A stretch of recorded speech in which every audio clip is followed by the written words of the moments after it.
बरोबर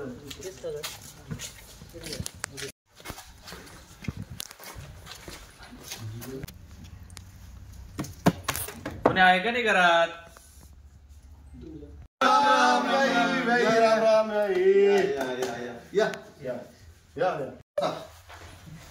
बसा. मी काय म्हणतो, हे आहेत मुलाचे काका, हे आहेत मुलाचे मामा. राम राम. मुलगा स्वतः आणि मी आलो रे. राम राम राम राम. बसा बसा. कानून कस काय झाला प्रवास? प्रवास अत्यंत मस्त झाला, तर तापतच झाला. ऊन होतं ना लई. ऊन तर खूप, काय करणार, ऊनच लय हो. ऊन खूप आहे खरंच आहे. त्याच्यामुळे म्हटलं लग्नाची तारीख पण आपण असं लवकर करून टाकू आणि विषय संपला असं. बरोबर. आम्ही कालच ब्राह्मणाकडे गेलो होतो, आमचे गुरु आहेत ब्राह्मण. 20 मे तारीख दिली त्यांनी, तर योग्य असेल 20 मे तारीख. बघूया जरा. पाणी तर घ्या पहिले. ए बेटा पाणी आण जरा बेटा पाहुण्यांना. काय तुम्ही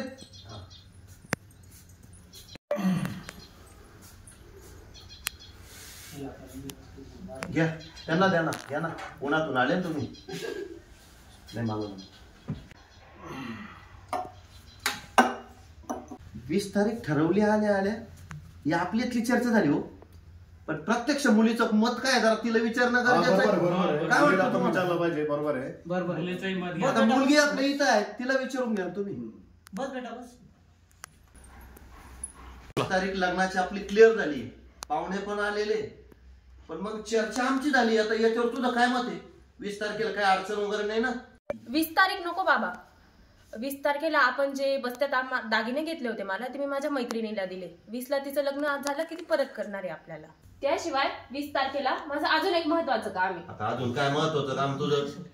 पाहुणे येऊन बसले इथं, 20 तारीख डिक्लेअर झाली म्हणे, महत्वाचं काम म्हणे.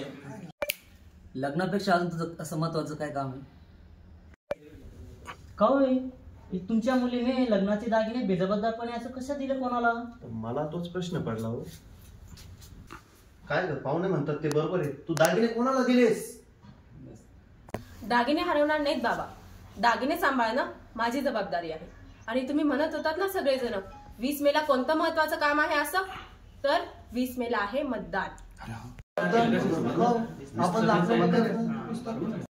ज्याप्रमाणे दागिने सांभाळणे आपली जबाबदारी आहे, त्याचप्रमाणे आपलं मत देऊन योग्य व्यक्तीला निवडून आणणे ही आपली जबाबदारी आहे.